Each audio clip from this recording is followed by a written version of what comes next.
When it comes to Islam, so we have Islamic culture, right?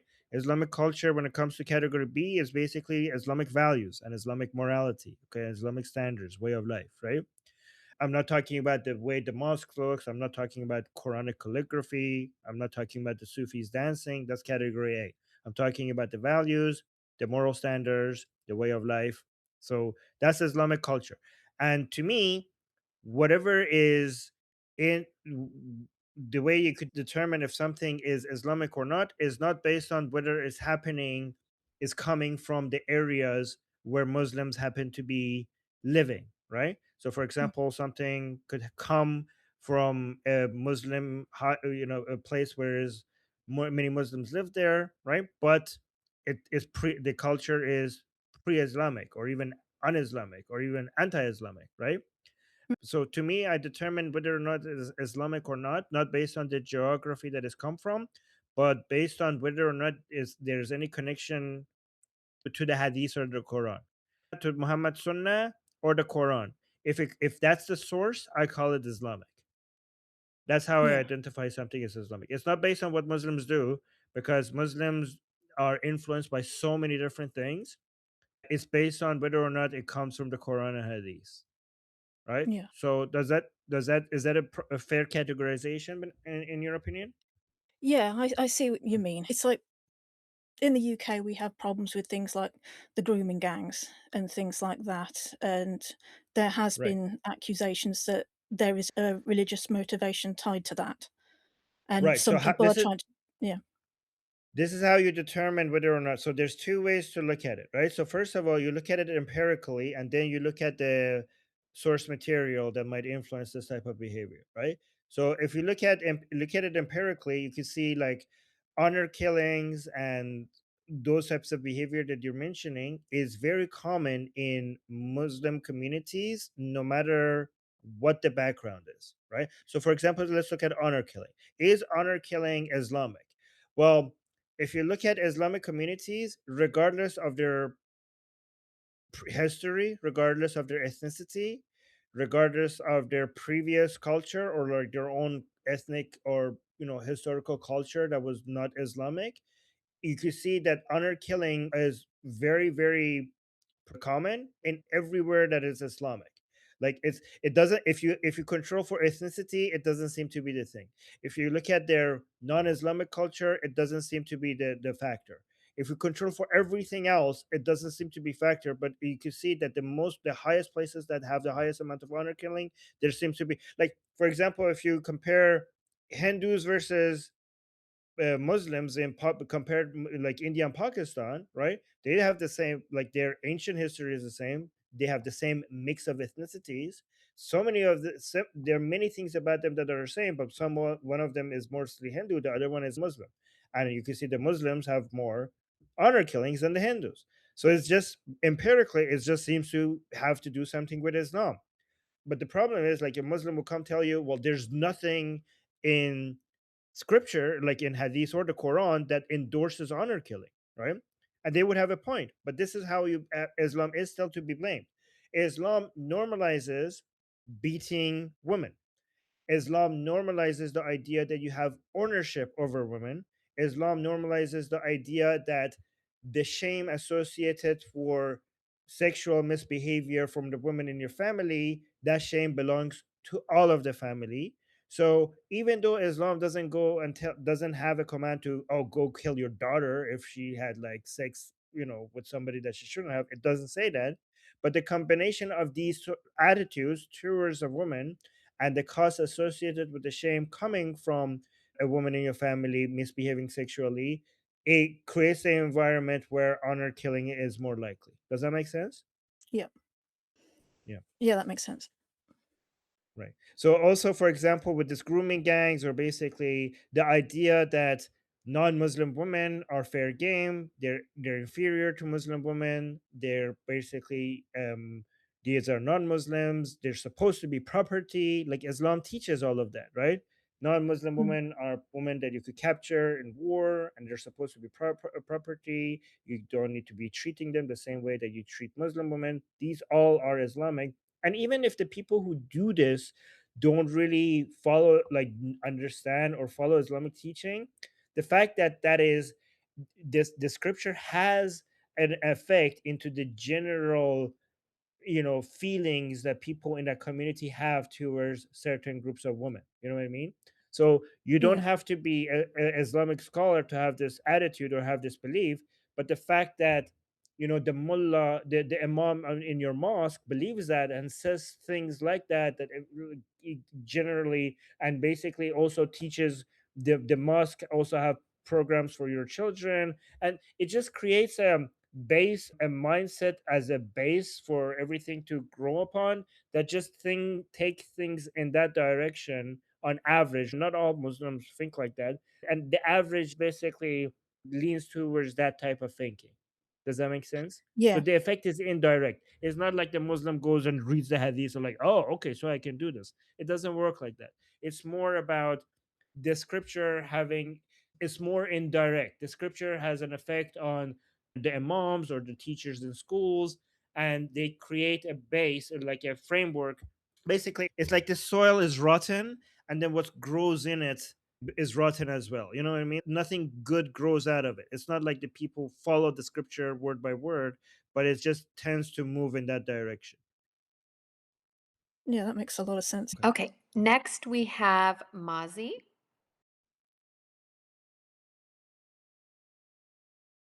Hello. Hi, everyone. Hope everybody's doing okay. Mr. Netanyahu going to visit the US this week. That would be a perfect surprise attack time with the Islamic Republic thinking that they're safe till at least the weekend. But anyway, I was going to say, Armin June, I wanted to ask you, with this Khamenei coming out and telling people to come out for the 22nd of Bahman to come out to the streets, probably giving them free food or something to come out. I was just wondering, do you think that people would actually come out, or at least in big numbers, for the support? Because with all this killing that's been going on, I'm sure some of the basic regular folks that even supported the regime, they're probably thinking that if they come out, they could easily get identified by the people that have just lost all the loved ones and everything, and they might have their lives be threatened, you know what I mean, that way, because, I'm sure they'd be scared of that. So I think we might not even see very many show up, because if they do show up, they might have all masks and covered up, I guess. But So actually, before you continue, let me give context to people who might not know what you're talking about. So, guys, Khamenei just came out. He gave a speech, and in that speech, there's this part that he sounds like he's begging people to come out into the streets for the anniversary of Bisodoy Bahman. Bisodoy Bahman is the 22nd of Bahman, which is Bahman is a month on the Persian calendar, which I think it translates to February 11th, if I'm not mistaken, on the Gregorian calendar.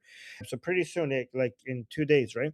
So that is the anniversary of the Islamic Republic's victory over the Pahlavi. And the Islamic Republic basically every year has these rallies where people come and celebrate the Islamic Republic's win. But in this speech that Mozi is referring to, Khamenei sounded like he was begging for people to come out, and he didn't seem like he didn't speak. He wasn't sure that he didn't sound like he was sure people will come. He didn't speak with the level of authority that he usually tries to speak in. And Moses is asking whether people will come. He thinks that people will come because after the massacre that the Islamic Republic committed, Moses is wondering that maybe even some of the pro-regime people are not going to show up, right? This is why it's really, by the way, for other people, you have to understand that this is very important for the Islamic Republic for people to show up in that rally. It's extremely important because right now, Khamenei's main worry is that a lot of people from the regime who support the regime might defect because they think that the Islamic Republic is about to collapse. And if a lot of people don't show up in this rally, it's going to confirm that to a lot of people, and more people will defect.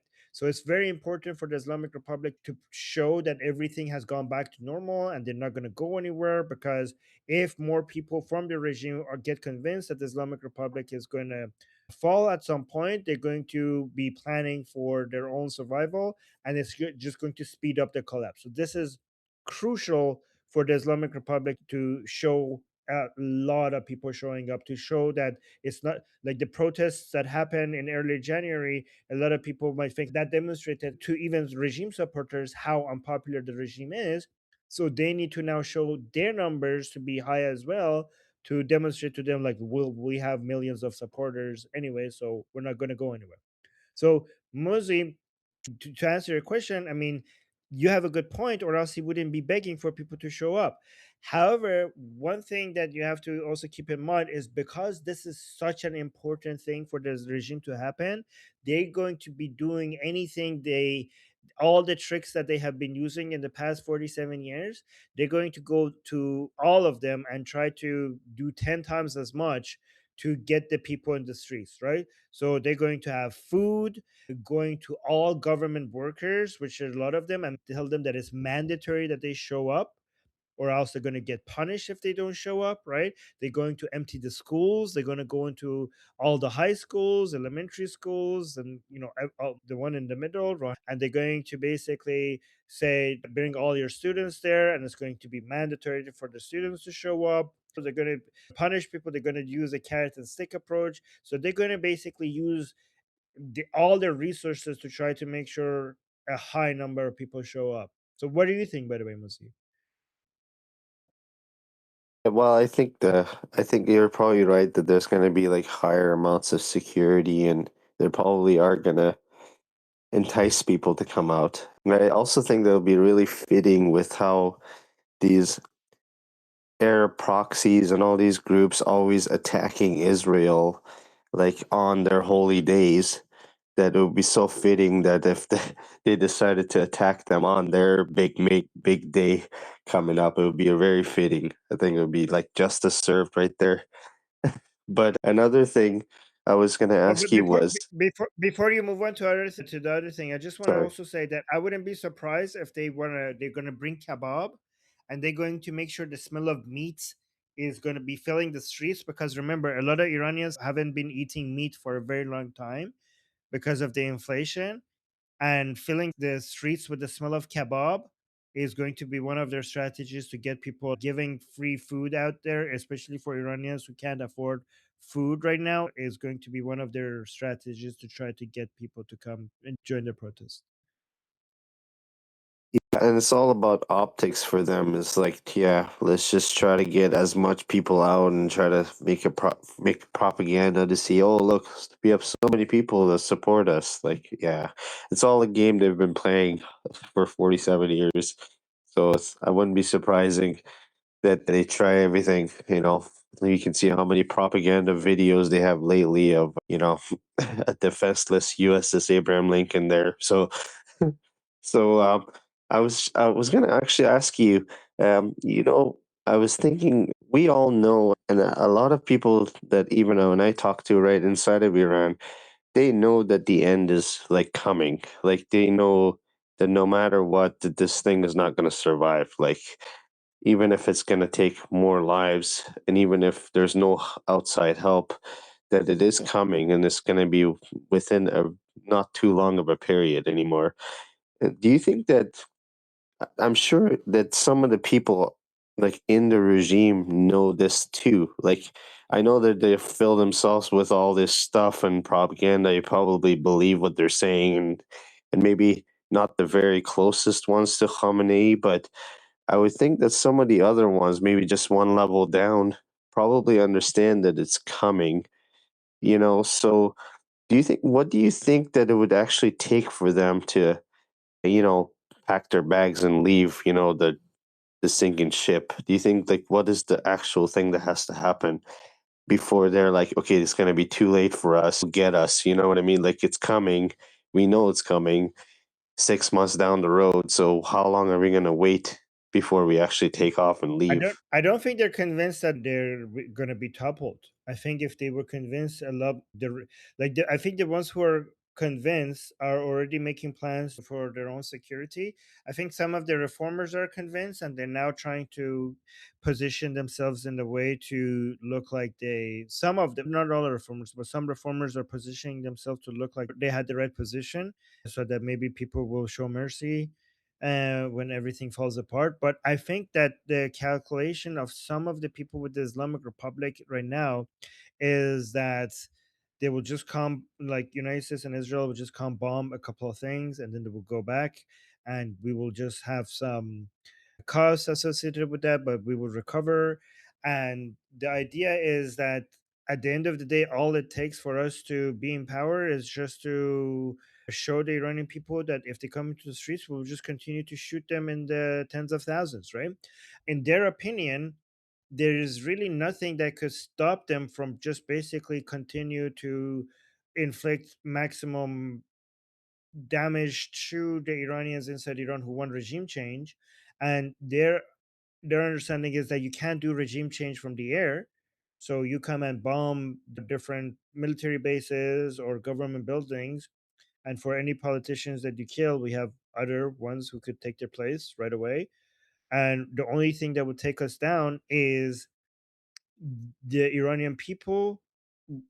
And so far, it seems very easy to just shoot at unarmed people. So we're good. That's their calculation.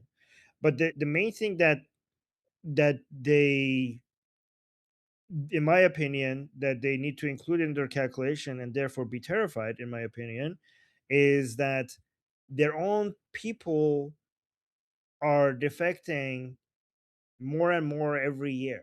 You know what I mean? Like they used to be at, I don't know, 12%.